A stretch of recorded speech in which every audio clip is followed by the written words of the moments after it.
Brain burst में मैं और डॉक्टर शारदा आपका स्वागत करते हैं, आपको वेलकम कहते हैं। बातचीत आज हम करेंगे प्राइम मिनिस्टर नरेंद्र मोदी के दौरा फ्रांस के हवाले से। चूँकि इस वक्त जब हम आपसे बातचीत कर रहे हैं वो फ्रांस में भारत के और झंडे गाड़ रहे हैं, कैसे गाड़ रहे हैं इस पे ज़रा एनालाइज करेंगे। फिर इसरो का जो एक बहुत ही माइलस्टोन स्टेप है वो फिर एक सैटेलाइट की तरफ, चांद की तरफ जा रहा है, चंद्रयान-3, और उसके बारे में क्या बड़ी डेवलपमेंट है। और इसके साथ साथ नेटो का जो अभी समिट हुआ उसके बारे में हमारा क्या एनालिसिस और पाकिस्तान की political economic situation. Welcome doctor साहब। बहुत बहुत धन्यवाद sir, thank you very much जी। आपने कहा मोदी जी इस वक्त वहाँ पर फ्रांस में हिंदुस्तान के झंडे गाड़ रहे हैं। प्राइम मिनिस्टर जब भी कोई जाता है किसी देश का तो अपने देश का झंडा ही गाड़ता है। ये देखिए 2 दिन का दौरा था, अभी चल रहा है। आज लास्ट डे। जी जी जी, 2 ही दिन के लिए जी गए थे वो। और इसमें सबसे बड़ी बात यह है कि बिलियंस ऑफ डॉलर्स का जो वहाँ पर एग्रीमेंट रेफल का होना है हो चुका हुआ तकरीबन, वो बहुत बड़ी बात है जी। और फिर फ्रांस का ये मानना कि मेक इन इंडिया का जो नारा है कि हम हिंदुस्तान में इसकी फैक्ट्री खोलेंगे, ये बहुत बड़ी बात है। जहाँ तक मोदी साहब का वहाँ पर जाना, ये फ्रेंच प्राइम मिनिस्टर के लिए एक मैं समझता हूँ बहुत बड़ी बात है, क्योंकि वो बहुत तकलीफ़ों में से अभी गुजरा है। फ्रांस में जो स्ट्राइकें हुई हैं जी, उससे मैक्रोन का इमेज काफ़ी डाउन हो चुका हुआ था, और इस विजिट से उसका अपना जो अक्स है वो थोड़ा सा ऊपर आएगा। मोदी साहब तो जब भी फॉरेन कंट्री में जाते हैं जी जी, वो तो उनका तो वही मतलब एक तरीका होता है, और उसी तरीके में वो अपने आप को ऊपर लेके आते हैं। लेकिन इस बार जो फ्रेंच प्रेसिडेंट है उसको ज़्यादा ज़रूरत थी, बिल्कुल ठीक कि मतलब कोई एक लीडर आए और मैं फ्रांस की जो अटेंशन है मैं उस तरफ हटाऊं।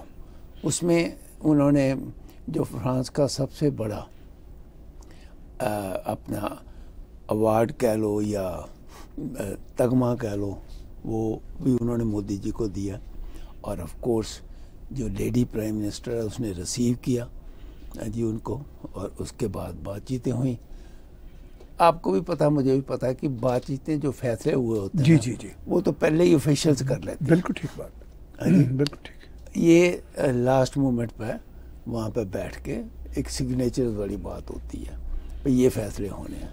तो बड़ा अच्छा बात है कि एक बहुत ज़रूरत थी, क्योंकि इस वक्त अमेरिका का भी बड़ा प्रेशर था राइट इंडिया के ऊपर कि हमसे खरीदो जी, और कंट्रियों का भी प्रेशर था। लेकिन फ्रांस ने पहले रेफल दिए थे, और अब ये जो है, ये जो नेवी शिप्स हैं उनके लिए जायज़ है। इसका वर्जन डिफरेंट होता है, बिल्कुल ठीक जी, क्योंकि इन्होंने बड़ी थोड़ी जगह से उड़ना होता है और उस तरीके से जाके हमले करने होते हैं। So I think it is a step towards having good relations with France and establishing a defence industry in India. जी डॉक्टर, बड़ी अच्छी आपने बातें की। देखिए, मैं इस बात पे गौर कर रहा था, सुबह से टेलीविज़न पे बैठा देख रहा था वो जो परेड थी जो फ्रांस के इंडिपेंडेंस डे की है, उसमें जी, उसमें स्पेशली इंडिया के प्राइम मिनिस्टर को बुलाना और उनको जिस तरह वेलकम करना, वो उनकी अपनी ज़रूरत है मैक्रोन की, मैं आपसे एग्री करता हूँ। इसका मतलब ये है कि इंडिया की कितनी ज़रूरत है फ्रांस को इस वक्त। असला भी बेचना है, अपने जो मसाइल हैं उससे भी डिस्ट्रैक्ट कराना है। डॉक्टर साहब, दुनिया में जो लीडर्स होते हैं वो पूरी दुनिया में आ जा रहे होते हैं, हर वक्त किसी न किसी देश में किसी न किसी दूसरे देश का लीडर लैंड कर रहा है, आ रहा है, जा रहा है। लेकिन मैं इसको डिफरेंट कॉन्टेक्स्ट में इसलिए देख रहा था, मैं बल्कि उसी कॉन्टेक्स्ट में देख रहा था कि मतलब अल जज़ीरा हो, सुबह में अल जज़ीरा देख रहा था, फिर मैं फ्रांस 24 चैनल देख रहा था, इवन CNN, इवन BBC, जो ज़रा भारत के और ख़ासतौर पर प्राइम मिनिस्टर नरेंद्र मोदी के हवाले से एक नेगेटिव इम्पैक्ट रखते हैं, वो भी आज मजबूर थे साथ साथ नेगेटिव इम्पैक्ट भी वैसे बाय द वे वो दे रहे थे। देखिए जो फ्रांस की जो ये परेड है ना, जी जी, ये ऐसे परेड है जैसे हम 26 जनवरी को परेड करते हैं, ऐसा ही है। तो हमारे कोई ना कोई वहाँ पर आते एक प्रेसिडेंट किसी ना किसी कंट्री का या प्राइम मिनिस्टर वहाँ पर आता है। ये one of this is an historical parade, it has a very important अपना क्या कहते हैं मुकाम है इसका, जी जी, फ्रांस की हिस्ट्री। जी जी, इसलिए वहाँ पर इनका जाना, देखिए दो बातें हैं, आप एग्री करें ना करें। एक तो ये था कि बिलियंस ऑफ डॉलर्स का जी बिल्कुल जो एग्रीमेंट होना था, डेफिनेटली ठीक है। अच्छा, वो 2024 आने वाला, तो मोदी साहब चाहते थे कि मैं खुद जाके, जी ठीक है, वैसे भी हो सकता था, लेकिन पिछली बार भी उन्होंने खुद जाके किया, बिल्कुल, इस बार भी उन्होंने वहाँ पर खुद जाके, उससे डबल इमेज बन जाती है। वही डॉक्टर साहब, खुद जाके जाए बगैर भी एग्रीमेंट तो हो ही जाना था, लेकिन जो डबल है ना, डबल इफेक्ट है, वो इम्पोर्टेंट है।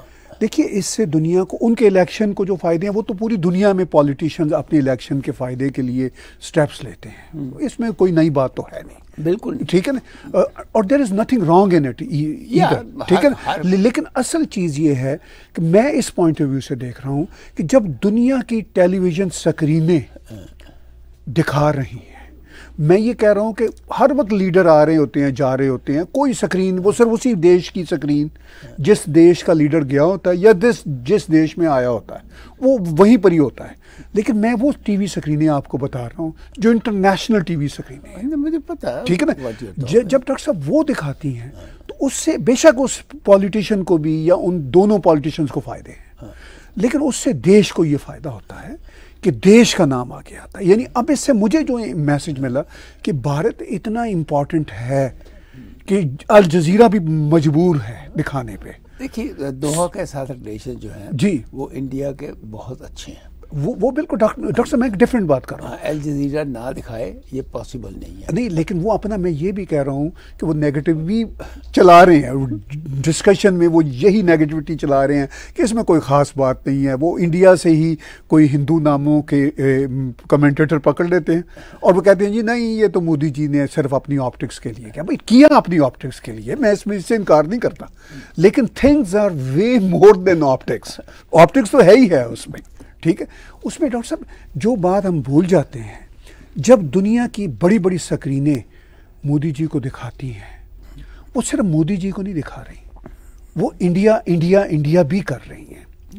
और इससे इंडिया की इंपॉर्टेंस, के India is capable of buying billions and billions dollars military equipments. हर कोई तो नहीं कैपेबल है ना। अच्छा ताहिर साहब, इंडिया की इंपॉर्टेंस पर किसने शक किया? इंडिया इज नाउ जी one of the economic countries and coming up जी फ्यूचर कंट्री है। सो इंडिया की इम्पोर्टेंस को कोई नहीं भूलता जी। हर आदमी ये चाहता है कि हम इंडिया के साथ रिलेशंस बनाएं जी, ट्रेड बनाएं, क्योंकि India is one of the biggest markets after China जी। चाइना के बाद इससे बड़ी मार्केट कोई नहीं है, नंबर 1। नंबर 2, अब काफ़ी कंपनियां जो हैं वो भी ये सोचती हैं कि हम इंडिया में बिजनेस करें। फिर जब वहाँ की जो ब्यूरोक्रेसी है उससे थोड़ा सा कोई दुखी हो जाते हैं, जी जी, तो फिर वो थोड़ा सा हाथ खींच लेते हैं। ठीक। इसीलिए मेरा ये मानना है कि इंडियन गवर्नमेंट को, हालांकि ये मोदी साहब का पर्सनल इशू था कि हम इसको बड़ा इजी बनाएंगे यहाँ पर investment, it has not been done till today. Right. हाँ जी, इट मस्ट बी डन, क्योंकि जो इंडस्ट्री हैं वो अब कहाँ जा रही हैं? साउथ वियतनाम जी, हाँ जी, Indonesia, Malaysia, even Thailand. Right right. हाँ जी, वो सारी इंडस्ट्री जो थी कहीं नहीं जानी चाहिए थी, वो इंडिया इज नंबर 1। इंडिया के पास इस वक्त कैपेबल आईटी के मैन हैं जी, इंडिया के पास टेक्निकल फोर्सेस हैं, India can provide everything there. So मेरा अपना यह ख्याल है कि गवर्नमेंट को थोड़ा सा इस तरफ जो है वो ध्यान जरूर देना चाहिए। India can get much more investment rather than prime minister getting them industry.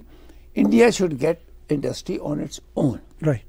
Doctor साहब, उसमें भी दो बातें। देखिए, उसमें भी ठीक बात है, मैं भी समझता हूँ कि जिस देश की जितनी ज़्यादा लिबरल इकोनॉमिक पॉलिसी होगी वो उसके फ़ायदे में है। मैं ये तो नहीं कहता कि उन्होंने एकदम से लिबरल कर दिया, लेकिन पहले से हालात बेहतर हैं। नहीं वो देखिए, अच्छा मेरी पहले पूरी बात सुन लीजिए, हाँ पूरी बात सुन लीजिए। एक तो पहले से हालात बेहतर हैं, दूसरा इस तरफ ये ऑलवेज गुंजाइश होती है कि उसको मज़ीद बेहतर किया जाए। लेकिन इंडिया के बारे में एक और चीज़ आप ज़हन में रखिए, सिर्फ बिजनेसमैन इंडिया पैसा नहीं ला रहा, इंडियन पैसा भी बहुत बाहर जाता है। ठीक है, मैं बहुत ज़ाती तौर पर जानता हूँ, मेरे कुछ दोस्त हैं, मित्र हैं, जिनका अमेरिका में बिलियंस एंड बिलियंस डॉलर की इन्वेस्टमेंट है। ये तो आप फ्रेंड्स की बात कर रहे हैं, ठीक है ना, या फ्रेंड्स की जी बात जी। कर रहे हैं। लेकिन जो इस वक्त बड़ी कंपनी है जी हिंदुस्तान, जी, Ambani, Tata, Adani and other group, उनका मोर देन 50% पैसा बाहर लगा हुआ है जी। ये जो पैसा है ये रुकना चाहिए। ये कोई बहुत बड़ी अच्छा, तकलीफ मैं है। ये इसलिए रुकना चाहिए कि अगर हिंदुस्तान में उनको लगे जी भी हालात सारे ठीक है तो वो ये पैसा बाहर जाना नहीं चाहिए। मुझे नहीं जैसे ट्रंप ने रोका। नहीं डॉक्टर साहब, मैं ये तो इकोनॉमिस्ट की डिबेट है, हम इसको यहाँ पे वाइंड अप करते हैं। नहीं मैं ये क्लियर वो ठीक है, आपकी अपनी राय है डॉक्टर साहब, आपकी अपनी राय है। मैंने कुछ इकोनॉमिस्ट को सुना है, इकोनॉमी टू वेज वर्क करती है। ऐसा नहीं होता कि सिर्फ आपके यहाँ ही पैसा लगेगा, आपका पैसा बाहर नहीं जाएगा, उससे भी फायदा होता है। खैर डॉक्टर साहब, इसको बात को आगे लेकर चलते हैं, इसरो पे आते हैं। और इसरो पे जाने से पहले हम कुछ मैसेज देते हैं, क्योंकि बहुत दिनों बाद हम इकट्ठे हुए। मैसेज है, आपको पता है, दो ही मैसेज हम देते हैं, लाइट और इमिग्रेशन। पहले ही हमारे प्रोड्यूसर साहब ने यहाँ पे ले आए, चूँकि यही मैसेज हम आपको देना चाह रहे हैं। कनाडा की इमिग्रेशन, सिटीज़नशिप और यहाँ पे बिज़नेस एंटरप्रेन्योरशिप, किसी भी कॉन्टेक्स्ट में लाइट और इमिग्रेशन वाले आपकी पूरी मदद कर सकते हैं। और आप यहाँ पर कनाडा आ सकते हैं, इनकी मदद से आप इनको व्हाट्सएप पे फ़ोन कीजिए, मैसेज भेजिए, +1 306 612 2233 +1 306 612 2233। आप इनको फ़ोन करेंगे, व्हाट्सएप मैसेज करेंगे, टैग टीवी का हवाला देंगे तो आपको डिस्काउंट भी देंगे। कंसल्टेंसी फ्री है। जब कंसल्टेंसी फ्री की बात होती है तो एक और मैसेज हम आपको देते हैं, लॉ फर्म ऑफ शेखा शारदा, उनकी कंसल्टेंसी भी फ्री है। लॉयर्स बहुत महंगे हैं कनाडा में, अमेरिका में, लेकिन ये आपको 15-20 मिनट की मिनिमम जो है आधा घंटा। हाँ, आधा घंटा है। अच्छा डॉक्टर साहब, ये तो टैग टीवी का बहुत बड़ी सौगात। ठीक है, आप इनको फ़ोन कीजिए, कोई भी कनाडा से रिलेटेड इमिग्रेशन या even property, business, family issues, 905-956-6699 905-956-6699। Doctor साहब कुछ और भी बताइए लाफा मुशक्कत। बेसिकली क्या है कि जब आप यहाँ पर आते हो ना तो आपको वकील की जरूरत पड़ती है। जैसे यहाँ पर एक डॉक्टर आपका होना चाहिए, बिल्कुल ठीक, एक वकील होना चाहिए। हिंदुस्तान में होता था नाई और दर्जी होना चाहिए जी, वो बहुत इम्पोर्टेंट। ठीक, भाई मेरा ये नाई है, मेरा ये दर्जी है। यहाँ पर दो चीज़ें इम्पोर्टेंट हैं, एक डॉक्टर और एक लॉयर। तो आपको बहुत सिंसियर ऑनेस्ट जो है वो ओपिनियन देंगे और ऑनेस्टी से वो काम कर रहे हैं। 10 साल उन्होंने इंग्लैंड में काम किया, 10 साल उनको यहाँ हो गए हैं, तो एक्सपीरियंस भी है। Wonderful, no problem. लेकिन हमारी बातचीत जो है अब हम शुरू करते हैं इसरो से। जी डॉक्टर साहब, हाँ जी बताइए। हाँ जी, इसरो का ये चंद्रयान जो 3 है ये बड़ा सक्सेसफुल लॉन्च हुआ है। जो चंद्रयान 2 था वो भी बड़ा सक्सेसफुल लॉन्च हुआ था, लेकिन ये इस बार साउथ साइड ऑफ जो मून है वहाँ पर उतार रहे हैं। वहाँ पर कुछ जगह भी ज़्यादा है और कुछ इस बार जो इन्होंने इसमें रोबोट भेजा है जिसने बाहर निकल के काम करना है, फ़ोटोएं खींचनी है, ज़मीन के बारे में सब कुछ देखना है, तो वो इन्होंने कुछ बड़ा और स्ट्रॉन्ग बनाया, क्योंकि आपको एक्सपीरियंस होता है जी। सेकंड का जब तो वो हार्ड लैंडिंग हुई थी तो वो टूट गया था। उम्मीद यही है कि ये 23 या 24 अगस्त को 40 दिन के बाद जब वहाँ पर लैंड करेगा तो definitely it will be successful. America, Russia और चाइना के बाद India is the 4th country जिसने इसको वहाँ पर भेजा, और होपफुली 23 और 24 को हम जो आपको खबरें देंगे उस फ्राइडे वाले दिन, तो ये सक्सेसफुली लॉन्च हो जाएगा। ये देखिए दो चीज़ें होती हैं। आज मैं सुन रहा था हिंदुस्तान के कुछ चैनल्स के ऊपर कुछ ऐसे भी होते हैं कि हाँ जी ये इस पे पैसा खर्च करने की क्या ज़रूरत है। पीपल फॉरगेट कि science is the most important part of life. ये मुझे याद है जब अपने कैनेडी ने कहा था जी कि आदमी को मून अगले हमने 10 साल में पहुंचाना है, तो क्रिटिसिज्म तब भी शुरू हुआ था, लेकिन जब पहुंच गया तो तब सारी दुनिया जहाँ खुश थी। अमेरिका कहता था देखा हमने पहले पहुंचा दिया। ये इससे बहुत जॉब क्रिएशन होती है, इससे बहुत डेवलपमेंट होती है, और चंद्रमा के ऊपर आप इमेजिन नहीं कर सकते कि वहाँ पर कितने आपको चीज़ें मिल सकती हैं माइनिंग करने के लिए in future. That's number 1। Number 2, science की कोई भी चीज़ जो आगे बढ़ रही है उसको क्रिटिसाइज नहीं करना चाहिए, उसको अप्रिशिएट करना चाहिए, because what ever it is the science which is done. Doctor साहब, वैसे भी जब अमेरिका, चीन और रूस चांद पे पहुंचने की बात हो, सैटेलाइट फ़ज़ा में छोड़ने की बात हो, जब वो इतना आगे हैं तो कोई वो बेवकूफ़ कंट्री तो है नहीं है ना कि उन्होंने ऐसे ही पैसा लगा दिया था। अब ये एक यानी फ़ख्र वाली बात है कि भारत भी उनके साथ शामिल है, चूँकि दुनिया में डॉक्टर साहब यही सैटेलाइट की दुनिया, इंटरनेट की दुनिया, आर्टिफिशियल इंटेलिजेंस की दुनिया, ये अब न्यूक्लियर बम्बों से भी ज़्यादा स्ट्रॉन्ग है। अब ये इसमें जो वो है ना रोबोट जी, वो आर्टिफिशियल इंटेलिजेंस के साथ फिट है Absolutely. ताकि बेटर वहाँ से रिजल्ट आ सके। ये आज जो साइंटिस्ट थे वो बता रहे थे कि हमने उसमें आर्टिफिशियल इंटेलिजेंस का किसी दिन हम जरूर बात करें, क्योंकि आर्टिफिशियल इंटेलिजेंस का जितना क्रिटिसिज्म हो रहा है जी, इसको बैन कर दो, इसको ये पता नहीं कौन कर रहे हैं। मैंने आर्टिफिशियल इंटेलिजेंस के डॉक्टर साहब जो one of the experts of the world, मैं दावे से कहता हूँ, रजी मल्होत्रा जी, चूंकि he is one of the pioneers people in that field. मैंने उनके 2-3 इंटरव्यू किए, उनकी किताब छपी हुई है डॉक्टर साहब। मतलब इतनी डेप्थ है उनके पास, इतना नॉलेज है, लेकिन ये बहुत खतरनाक ये अगर इस तरह की कुछ स्टूपिड बातें करते हैं तो मैं तो स्टूपिड बातें नहीं जो उनके खिलाफ बातें कर रहे हैं। नहीं, एआई जो आर्टिफिशियल इंटेलिजेंस जी जी है, जहाँ इसके बहुत फायदे हैं, वहाँ जैसे एटम बम बनाने का जी फायदा भी था, नुकसान जी भी था। इसी तरीके से आर्टिफिशियल इंटेलिजेंस जो है it can be used by in a different way. Doctor साहब वो तो देखिए ना, 2 धारी तलवार है। हाँ, ठीक है ना, ये वही बात है। हाँ, ये तो मतलब अब दुनिया में ये रोक तो सकता नहीं है एटॉमिक एनर्जी बनाने से। अब वो बन गई है तो अब उसका इस्तेमाल ही है, ठीक है ना। अब इंटरनेट ने डॉक्टर साहब ये दुनिया बदल दिया। आप और मैं इस वक्त लाइव जा रहे हैं, ये इंटरनेट है, ठीक है। और ये मैं समझता हूँ दुनिया में सबसे इम्पोर्टेंट इन्वेंशन जो हुई है जी जी वो इंटरनेट। वैसे तो टेलीफोन, बल्ब, ये तो मतलब बड़े इम्पोर्टेंट है ना, 10,000 साल आगे ले गई है चीजों। ये जो हुई है ना, ये कमाल है। स्टीफन हॉकिंग जो दुनिया का recent one of the great scientist था, वो भी कुछ साल पहले गुजरा। स्टीफन हॉकिंग से किसी ने पूछा कि कौन सा मिरेकल साइंस में हुआ है, उसने, मुझे वो इंटरव्यू याद है, तो उसने सिर्फ एक शब्द, उसको लंबी बात नहीं की, ही आंसर्ड इंटरनेट। और उसने ये भी कहा कि भाई दूसरे प्लैनेट पर ढूंढ लो जगह, क्योंकि इस अर्थ के ऊपर ये जो चंद्रयान 3 है, ये भी कल को जिंदगी में अगर जरूरत पड़े दूसरे आपको प्लैनेट की, तो इट कैन हेल्प। मैं मतलब वो एक उर्दू हिंदी के पोइट से गुजरे हैं जिन्होंने पहले कहा था सारे जहां से अच्छा हिंदुस्तान हमारा, इकबाल। हाँ, इकबाल जी मेरे सियालकोट के बड़े कंफ्यूज किस्म के उनके ख्यालात हैं। मैं उनके साथ पहले ठीक थे, बाद में अच्छा, उनका एक शेर मुझे याद आ गया, मोहब्बत मुझे उन जवानों से है सितारों पे डालते हैं जो कमंद। बड़ा अच्छा शेर है। डॉक्टर साहब एक पैगाम और भी देते हैं साथियों को कि अपने क्वेश्चंस हमें भेजना शुरू करें। हमारी कोशिश होगी कि हम मैक्सिमम आपके क्वेश्चंस का और मैं जवाब दें।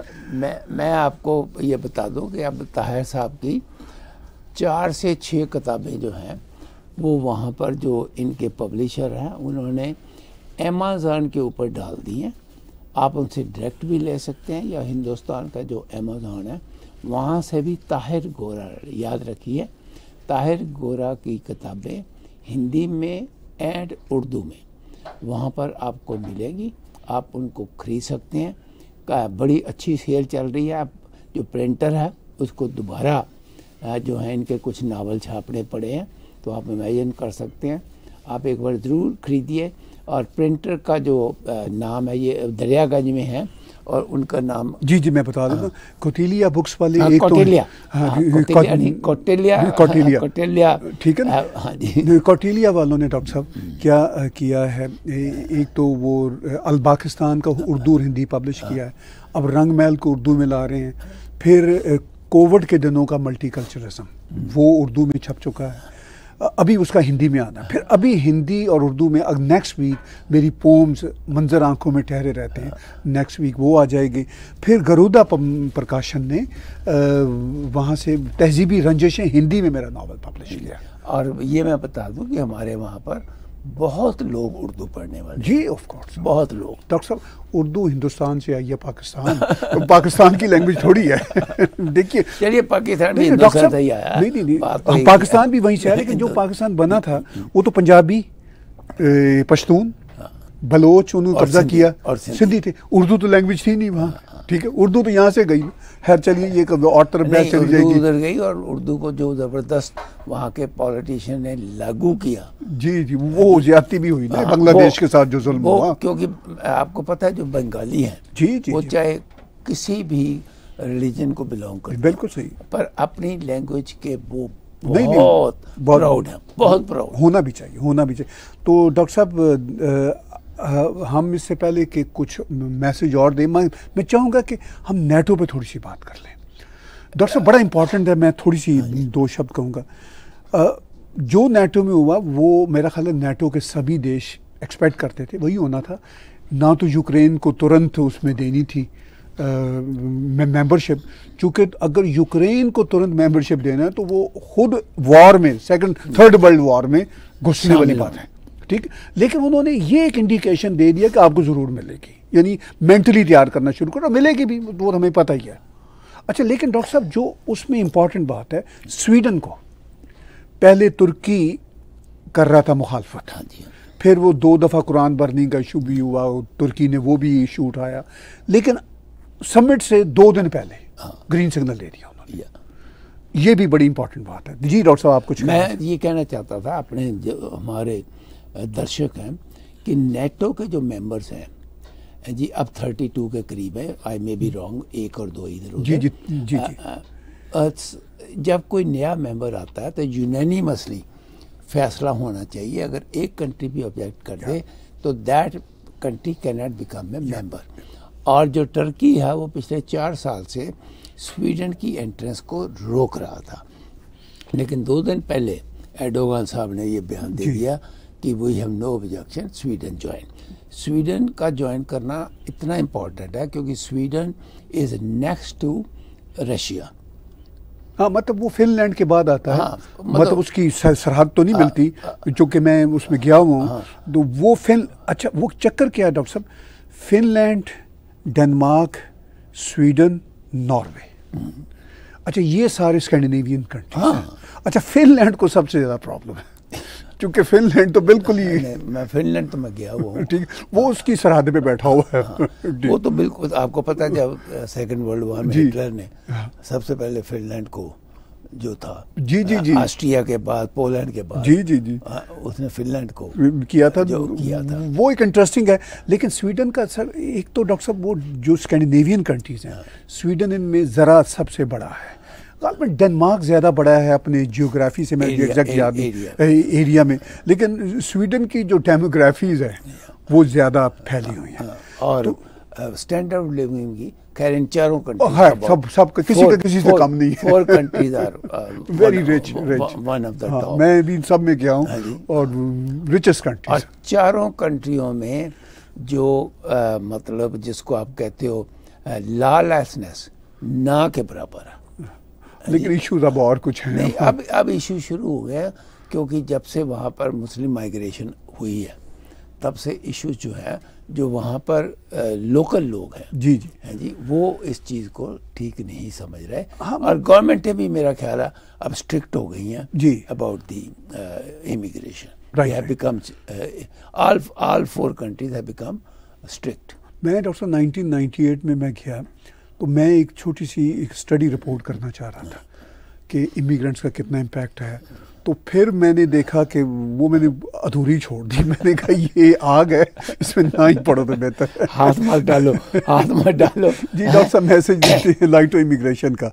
इमिग्रेशन की डॉक्टर साहब आप बात कर रहे हैं तो कनाडा ने इमिग्रेशन बहुत ज़्यादा खोली हुई है और ये याद रखना तभी तक है जब तक ट्रूडो साहब है। हाँ जी। लेकिन अगर डॉक्टर साहब ट्रूडो साहब चले भी गए, फर्ज कीजिए जिसका चांस कम ही है वैसे, अगर 2025 तक तो है। हाँ। तो 20 अभी आपके पास 2 साल है, तो फटाफट फायदा कनाडा में आना चाहते हैं तो इनको कांटेक्ट करिए। जी लाइट टू इमिग्रेशन से आप विद इन 2 इयर्स तो ज़रा लंबा अर्सा है, विद इन 2 आवर्स रब्ता कीजिए। वो आपको डिस्काउंट भी देंगे अगर आप उनके साथ कोई भी उनकी मदद लेना चाहते हैं, इमिग्रेशन लेना चाहते हैं, सेटल होना चाहते हैं, बिजनेस एंटरप्रेन्योरशिप, सिटीजनशिप। तो लाइटो इमिग्रेशन, विशाल सैनी और सुमित सिंह आपकी मदद कर सकते हैं। व्हाट्सएप पे उनको मैसेज दीजिए +1 306 612 2233 +1 306 612 2233।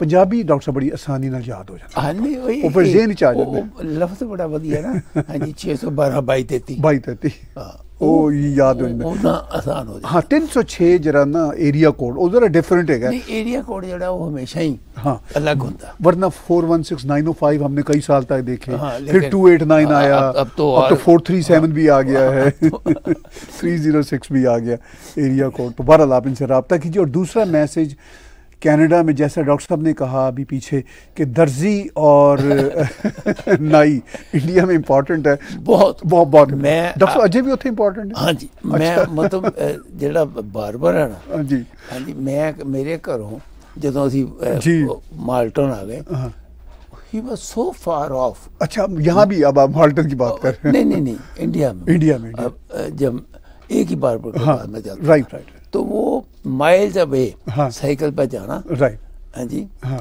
और उसके वहाँ पे वेट करनी क्योंकि दर्जी को भी पता होता था कि आपका नाप क्या है, आपका स्टाइल क्या है। नहीं वो और नाई को भी पता होता था कि आपका आप दर्जी 2-3 दर्जियों के बाद एक दर्जी आपको पसंद आता है हाँ, जो आपके हिसाब से कपड़े बनाता है और वो अंडरस्टैंड करता है आपकी पर्सनैलिटी को और हम अंडरस्टैंड करते हैं उसको। ये एक बहुत इम्पोर्टेंट था वहाँ पर। अब तो 30 साल से डॉक्टर जब से मैं हूँ, आप तो मुझसे भी ज्यादा पुराने हैं। अब तो हमारे दर्जी वो ओल्ड नेवी नहीं अब तो आ गए डिफरेंट कंपनी, ज़ारा कंपनी वो सारे के सारे ठीक है। तो बहरहाल ये सब अपनी जगह चल रहा है। तो आप राब्ता कीजिए। ला फर्म शेखा शारदा, हम दर्जी और नाई की बात कर रहे थे तो यहाँ पर जो कनाडा में डॉक्टर साहब डॉक्टर और वकील इसके अलावा और इमिग्रेशन, क्योंकि everyone is coming to Canada. वो तो जब आएंगे यहाँ पे तो इमिग्रेशन तब तक है ना। यहाँ आके आपको डॉक्टर और वकील के अलावा कोई आपका साथी नहीं है।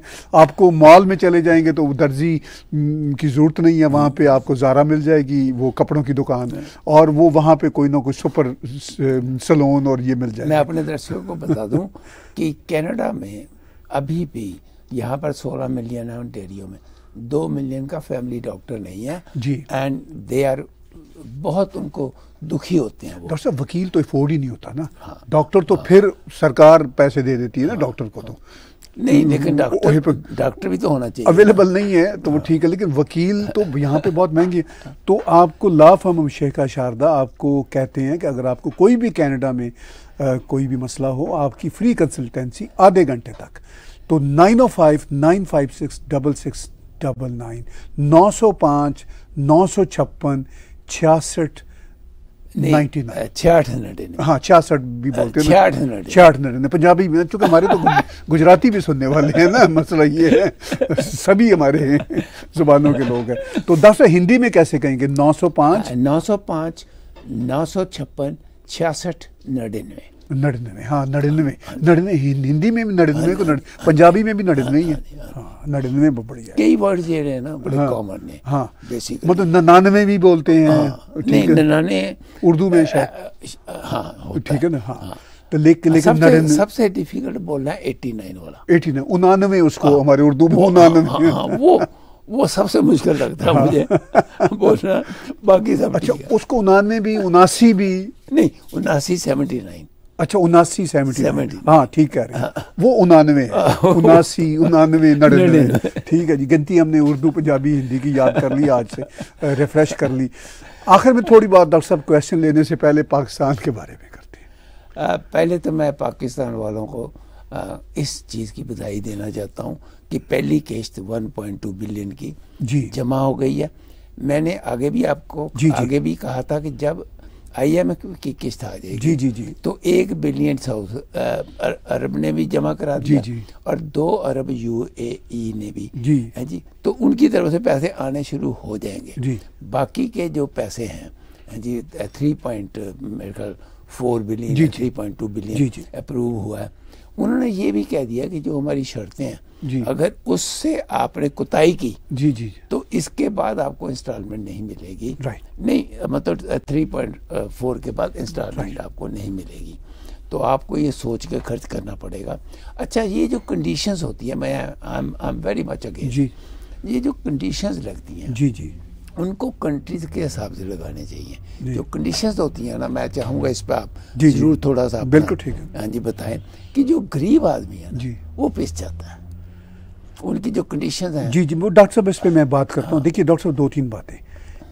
एक तो मैं वाकई इसका कि मतलब ये लोन मिलना कोई इतनी क्रेडिट की बात नहीं है। फ्रैंकली लोन तो लोन बड़ी मेहनत करनी हाँ लेकिन नहीं मेहनत तो जाहिर है बहुत करनी पड़ती है लेकिन इसमें ज़्यादा करनी पड़ी पाकिस्तान। मतलब ये कोई अचीवमेंट नहीं होती है। पहली बात तो ये है लोन लेना। लेकिन जो पाकिस्तान के जो हालात थे उसमें ये अचीवमेंट बन गया। अदरवाइज ये अचीवमेंट तो कोई नहीं है। लेकिन एक बात डॉक्टर साहब मैं आज मतलब we have to be honest माननी पड़ेगी। मैं वॉच कर रहा हूँ, क्रिटिसाइज भी करता रहता हूँ, बहुत करता रहता हूँ सिस्टम पे पाकिस्तान के। लेकिन ये जो सिटिंग सरकार है इन्होंने बहुत मुश्किल दिन देखे। सबसे बड़ी मुश्किल इमरान खान का अनफेयर जो इन पे अटैक रहा। इसके बावजूद मैं इनको क्रेडिट देता हूँ कि इन्होंने जाते जाते अब तो प्राइम मिनिस्टर पाकिस्तान शहबाज शरीफ ने खुद ही कह दिया ना कि हम अगस्त में डिसॉल्व कर रहे हैं। असेंबलीज डिसॉल्व करेंगे जो एक रूल है। फिर 60 to 90 डेज बाद इलेक्शन होंगे।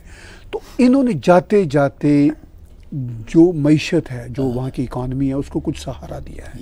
सिर्फ ये कर्जे लेने पे खुशी की बात तो नहीं होनी चाहिए लेकिन वहाँ चूँकि कोई और सोल्यूशन नहीं है ठीक है तो उन्होंने ना सिर्फ ये कर्जे डॉक्टर साहब देखिए क्रेडिट की बात शहबाज शरीफ ने कोशिश करके पहले चीन से $5 billion during the past 2-3 months लिए IMF से मंजूरी के बगैर। तब IMF ऑन बोर्ड आया है जब उन्होंने देखा कि भाई चाइना तो दे रहा है इनको पैसे। क्योंकि चाइना नाराज था इमरान खान की वजह से। बड़ी सीधी सी मैं बात कर रहा हूँ, खुल के बात कर रहा हूँ।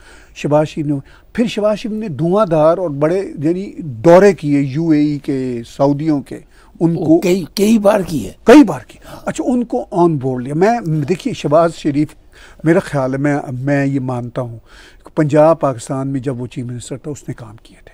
अब वो आया तो बड़े ही मुश्किल हालात। ताहिर साहब कई लोग ये कहते हैं जी मैं पाकिस्तानी मेरे बड़े पेशेंट हैं और वो पॉलिटिकली भी अवेयर है। वो ये कहते हैं कि शहबाज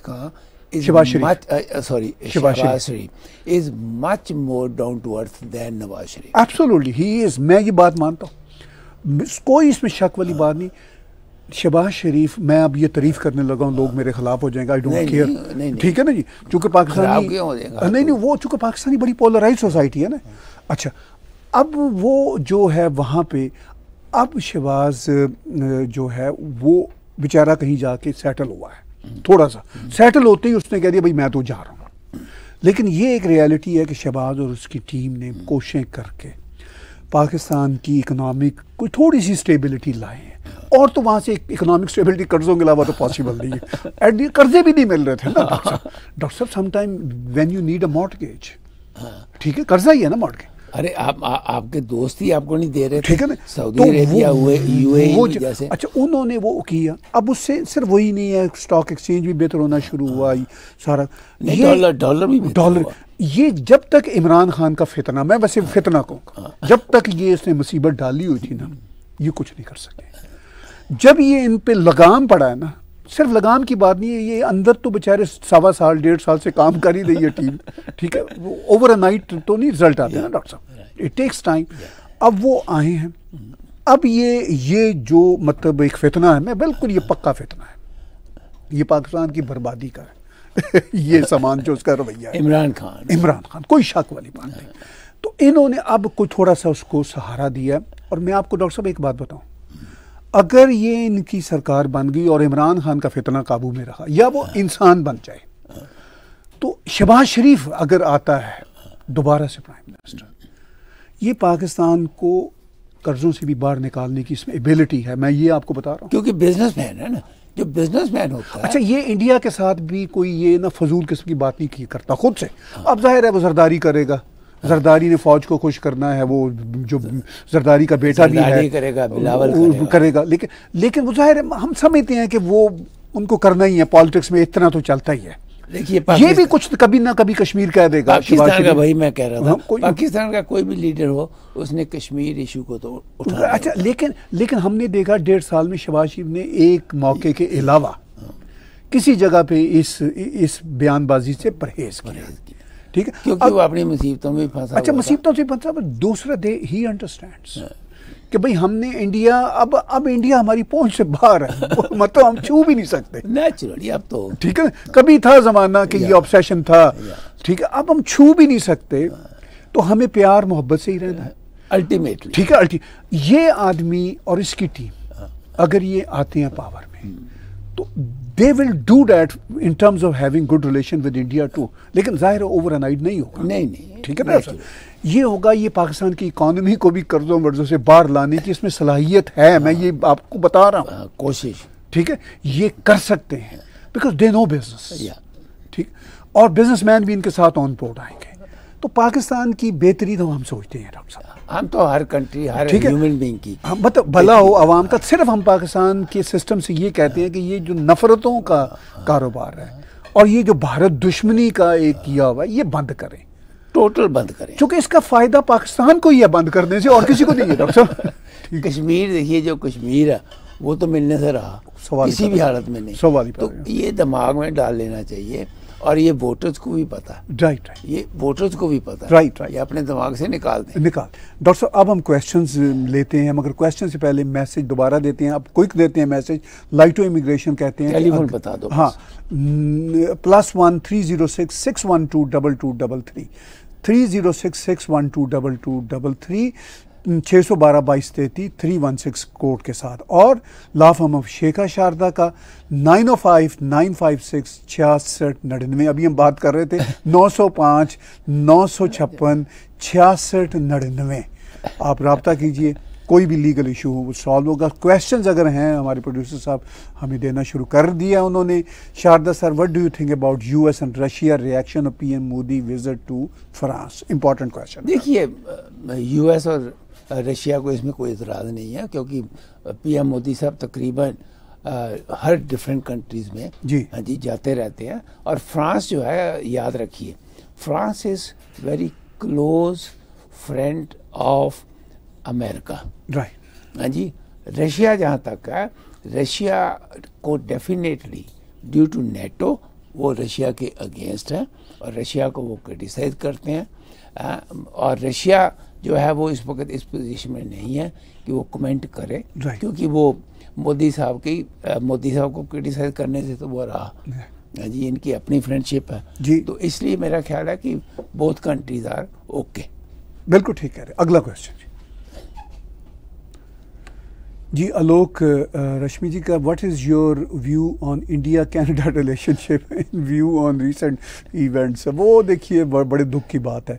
अब जैसे अमेरिका के मोदी जी के साथ भारत के साथ जिस तरह के ताल्लुकात की हाइट्स हैं, फ्रांस की हाइट्स आप देख रहे हैं, अब दोनों अमेरिका और फ्रांस कनाडा के बहुत बढ़िया दोस्त हैं। इंग्लैंड भी तीनों कंट्रीज कनाडा के बहुत अच्छे दोस्त हैं। और मिस्टर ट्रूडो को भी इस बात का पता है कि India is not sort of in developing countries list sort of anymore। वो मतलब दुनिया की चौथी बड़ी इकॉनमी बन चुका हुआ है। मैं एक और बात सख्त कहने लगा हूँ। जी जी जी।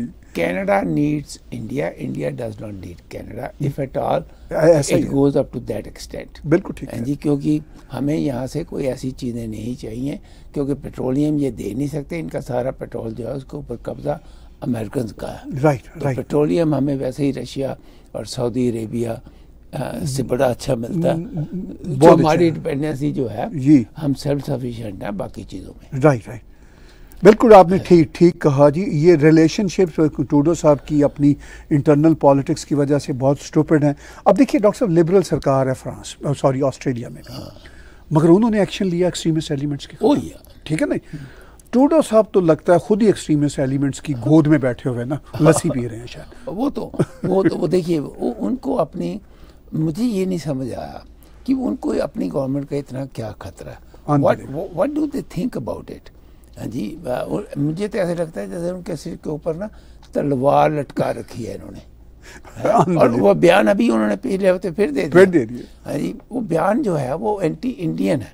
How can you expect prime minister to have good relations with India? It is not possible. मतलब जिस तरह इस वक्त इंडिया का स्वागत अमेरिका, फ्रांस, इवन चाइना तक के साथ, जो ठीक है इश्यूज अपनी जगह पे टेंशन, लेकिन वो मतलब कारोबार तो बहुत बड़ा है। अभी देखिए फाइनेंस मिनिस्टर जब चाइना गई जी, तो उन्होंने ट्रेड की खुलकर बातें की। राइट। क्योंकि ट्रेड दो इकोनॉमीज जब आपस में करते हैं तो उसमें दोनों की बेहतरी होती है। एंड सीतारमण सेड कि नहीं, हमें जो है हमारी बातचीत अच्छी हुई है and it will work. Right, बिल्कुल जी। क्वेश्चन और लेते हैं जी। How is politics of Canada? Please tell which reason both of you leave your country, India and Pakistan, respect. These both answer. देखिए मुझे तो तकरीबन 35 साल हो गए वहाँ से निकले हो, मुझे तो वहाँ का सिस्टम नहीं पसंद। और मतलब सिर्फ हम दोनों का क्या, यहाँ तो मिलियंस लोग रह रहे हैं हमारी अपनी बैकग्राउंड के लोग। तो मतलब मेरा तो जीना मरना कनाडा है। मुझे तो किसी और देश की सिटीजनशिप नहीं चाहिए। Just I only hold one citizenship. मैंने पाकिस्तान की सिटीजनशिप भी छोड़ दी हुई है, मुझे सिर्फ कनाडा की सिटीजनशिप है। कनाडा से प्यार है, बेपनाह प्यार है। हम कनाडा को बेहतर देश बनाने के लिए अपना योगदान डालते रहते हैं। तो बस इतना ही रीज़न है। देखिए रीज़न बेसिकली पर्सनल होते हैं, और पर्सनल रीज़न में आप जब कोई कंट्री चूज़ करते हो, हालांकि I had 3 sisters in America. Right. Very high position, doctors and everything. Still, they are 3 sisters. They wanted me to come to America. Right. जी, उस वक्त। Right. But I chose Canada. It's my own choice. Right. जी, हम हिंदुस्तान जो है वो हमारी जन्मभूमि है, और अब हमारी ये कर्म भूमि बन चुकी हुई है।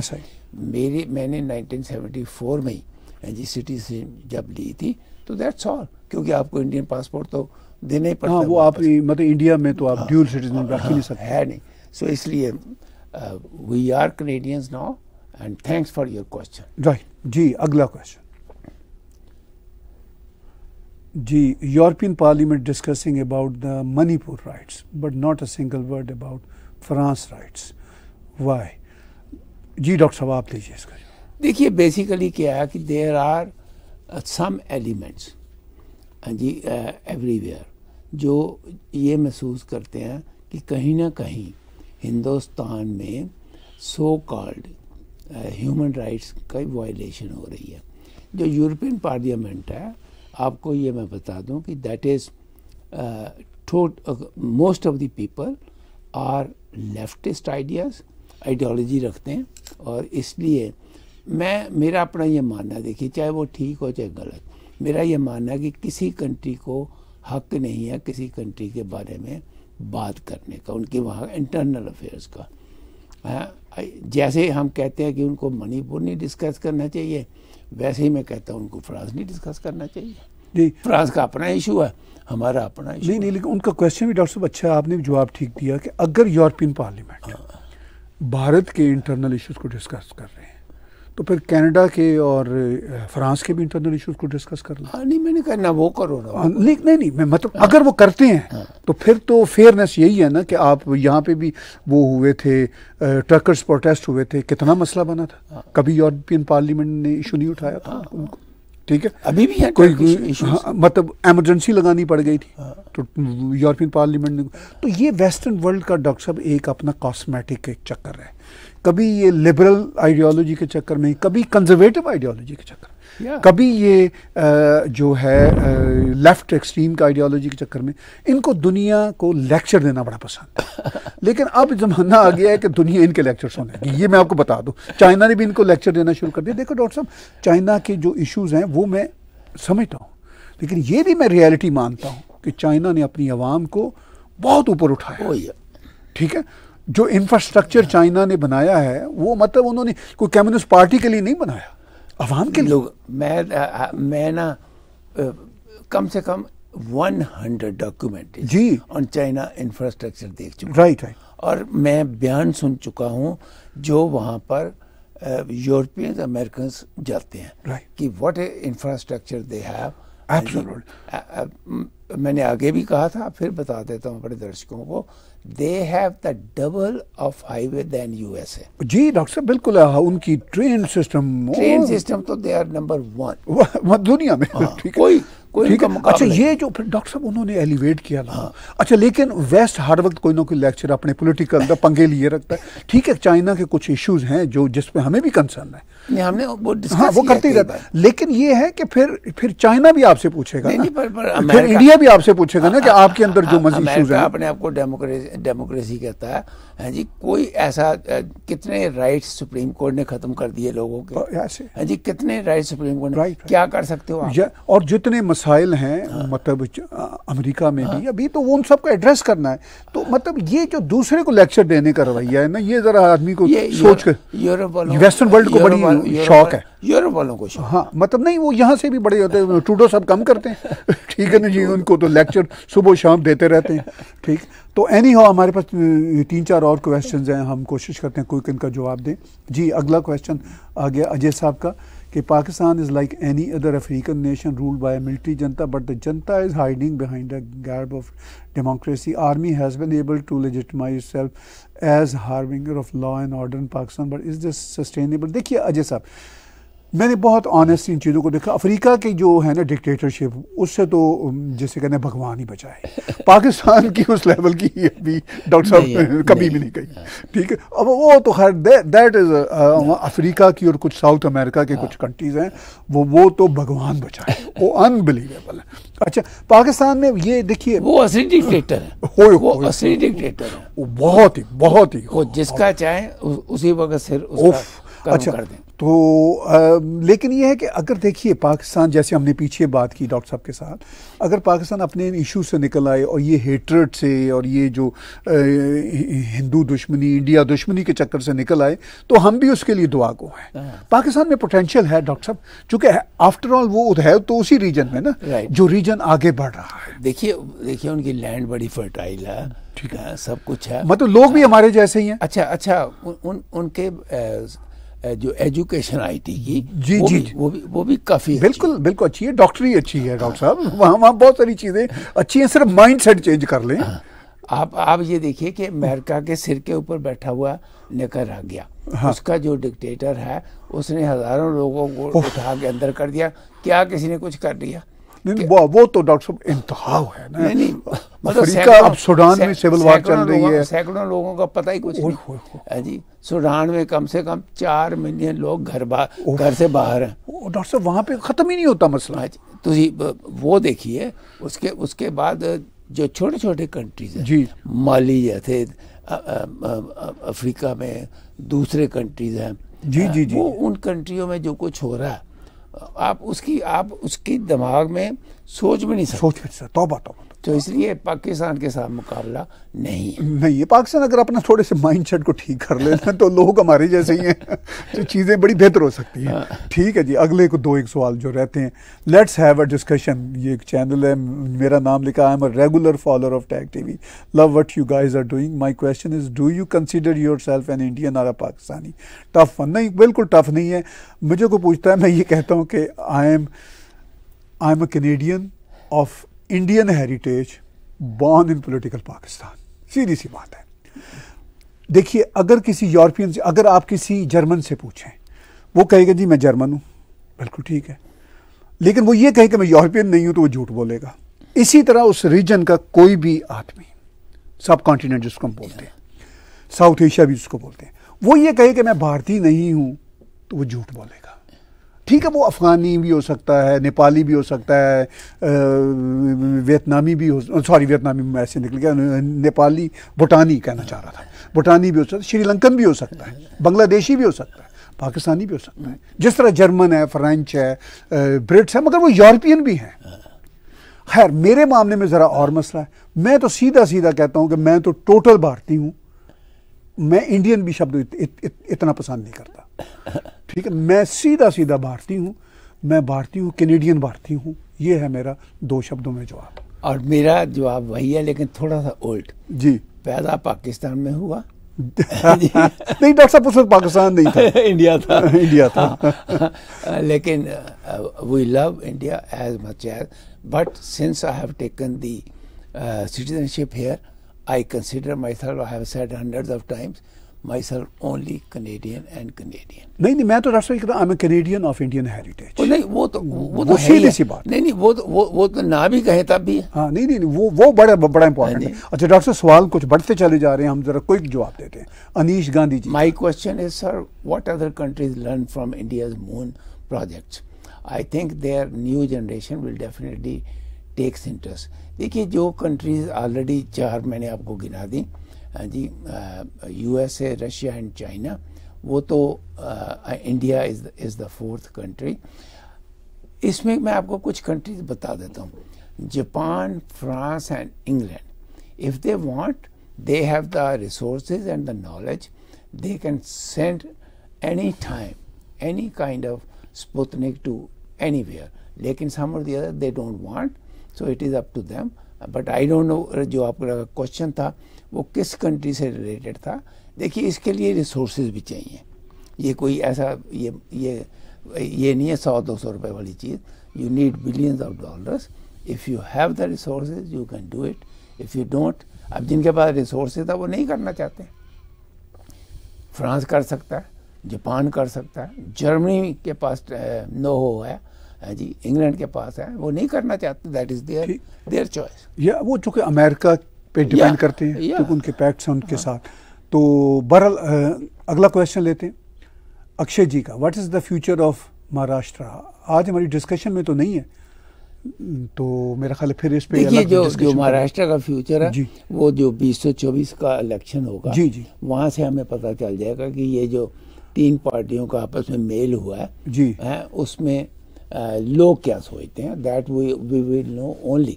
वैसे रिसेंटली अभी महाराष्ट्र में बॉम्बे की म्यूनसिपल कमेटी का इलेक्शन होना है बड़ी जल्दी, तो वहाँ भी आपको ट्रेंड पता चल जाएगा। ठीक है, ये चूँकि आज हमारी डिस्कशन में नहीं था इसलिए हम तफसीली जवाब नहीं देंगे। डिस्कशन में जो बातें हैं, शारदा सर, पाकिस्तान को लोन मिला है तो क्या उनकी आवाम को लाभ मिलेगा या पहले की तरह लोन तो लोन होता है? डॉक्टर साहब जवाब देंगे। नहीं, बाहर चला जाएगा मीन्स कि वो आप ना खाए। नहीं, कोई नहीं। अब जो है, जो गवर्नमेंट है, इसने इलेक्शन लड़ना है और इनके पास सिर्फ 2-3 महीने हैं। They will try to give benefits to the people so that they can win the election. ये आप याद रखिए, पॉलिटिशियंस का सबसे बड़ा काम होता है इलेक्शन जीतना। उनको पास पहले पैसा नहीं था, अब पैसा आया। हो सकता है वो आगे जो अनाज देते थे लोगों को कुछ ज़्यादा कर दें या और तो उनको जो है सहूलतें दे दें। बहुत बढ़िया जी। 2 सवाल आखिरी लेते हैं, कोई जवाब देते हैं। Why Khalistanis don't claim major Punjab side which is in Pakistan. मैंने 2-3 खालिस्तानियों से पूछा, वो कहते पहले असी इंडिया का बना लीए फिर उधर जाएंगे। तो मैं क्या तुम इंडिया का तो बना ही नहीं सकते तो ये फिर उधर कदों जाना है, ये ख्वाब छड्डो। वड्डी गल है कि जिथे गुरु नानक जी का जन्मदिन होया सी जी ननकाना साहब, हाँ हाँ हाँ जी, और जिथे पंजा साहब जी जिथे उन्हों की समाधि है, हाँ जी, करतारपुर जी। वो तो कम से कम नक्शे जोड़े चाहिए ना। हाँ जी हाँ जी। वो कहते ने पहले इधर तरह सी, मतलब वो भी कहते ने, मैंने 2-3 ने ये भी बताया कि हमसे कुछ नहीं बनना, हमारा कारोबार है, धंधा करने दे। तो वो कुछ ज़्यादा सीरियस ना लिया करें।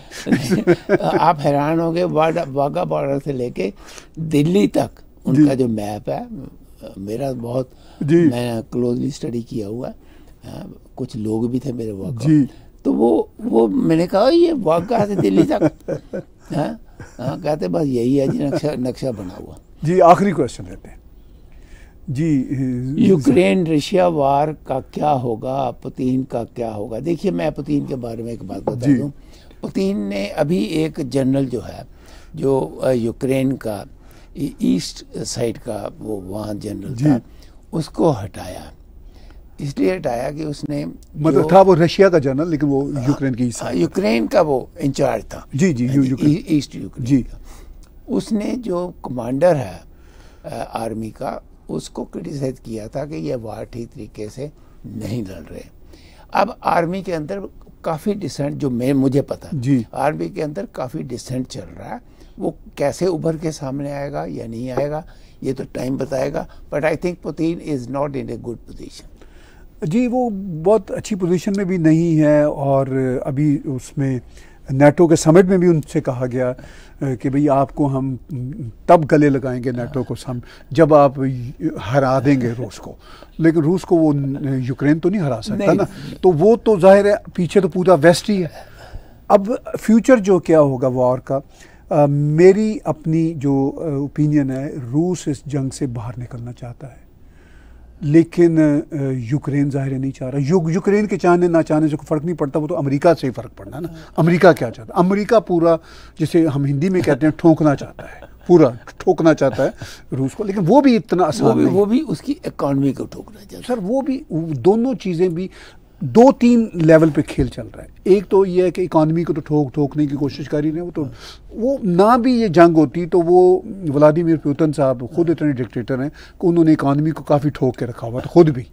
उससे वजह ये कि वो पैसा ओलिगार्क्स के पास तो बहुत था, आम रूसियों के पास तो उस तरह नहीं था, रिसोर्सेज बेतहाशा हैं। तो वो तो खैर, अब ये है कि बहुत मुश्किल है इस जंग का। अल्टीमेटली व्लादिमीर पुतिन भी, उसका मुझे नहीं लगता कि कोई हिटलर वाला हशर होना है, इसका भी कोई चांस नहीं है। वो भी आहिस्ता आहिस्ता उसमें से बाहर निकलेगा, जैसे और प्रेसिडेंट जो है अपने आप चले गए किसी न किसी बहाने से। हाँ, लेकिन अब रूस में डॉक्टर साहब, जब से रूस बना है, बोरिस येल्सिन से लेके, बोरिस येल्सिन ने तो कुछ किया ही नहीं था ना गोर्बाचोव ने कुछ किया था। उसके बाद गोर्बाचोव पहले थे, फिर बोरिस येल्सिन थे ना, गोर्बाचोव ने कुछ किया था। वो तो बड़े पीस लविंग थे, वो तो अमेरिका के। मुसीबत ये है छोड़ा तो उन्होंने अपने, नहीं व्लादिमीर, असल तो प्रेसिडेंट एक ही है जो चला आ रहा है, उसका नाम है व्लादिमीर पुतिन। लेकिन मुझे अफसोस है कि इस वार में सबसे ज्यादा यूक्रेन का इंफ्रास्ट्रक्चर और यूक्रेन के लोग जो हैं वो बेचारे बड़े सफर किए, और इसके पीछे अमेरिका का बहुत बड़ा हाथ है। अमेरिका को लड़ाई को बंद करने के बजाय वो और हथियार दे रहा है। खैर, बहुत बहुत धन्यवाद, आपने हमारा शो देखा। बातचीत थोड़ी लंबी हो गई, और हमारे शो को देखते रहिए। टैग टीवी के यूट्यूब चैनल को सब्सक्राइब कीजिए, और इसके साथ साथ अगर आप हमें कंट्रीब्यूट कर सकते हो तो पेपॉल के ज़रिए या पैट्रियन के ज़रिए या क्रेडिट कार्ड के जरिए कंट्रीब्यूट कर सकते हैं। आखिर में कंक्लूसिव रिमार्क्स डॉक्टर कंट्रीब्यूशन आपकी नियर अबाउट 0 है पिछले कई महीनों से, बट एनीवे आप प्रोग्राम देखते हैं, हम उसके लिए आपके शुक्रगुजार हैं। लेकिन आप एक काम तो कर ही सकते हैं ना, कि वो उसमें तो कोई पैसे नहीं लगते। आपने सब्सक्राइब किया हुआ, लेकिन आप अपने सोशल मीडिया पे और अपने दोस्तों और रिश्तेदारों को कहिए कि वो भी अपने सोशल मीडिया पे डाल के मैक्सिमम इसकी सब्सक्रिप्शन जो है वो बढ़ाइए। ताकि आने वाला टाइम जो है वो और बेहतर हो आपके लिए। धन्यवाद जी, enjoy yourself, have a wonderful weekend, see you next Friday. Subscribe TAG TV YouTube channel and press the notification button.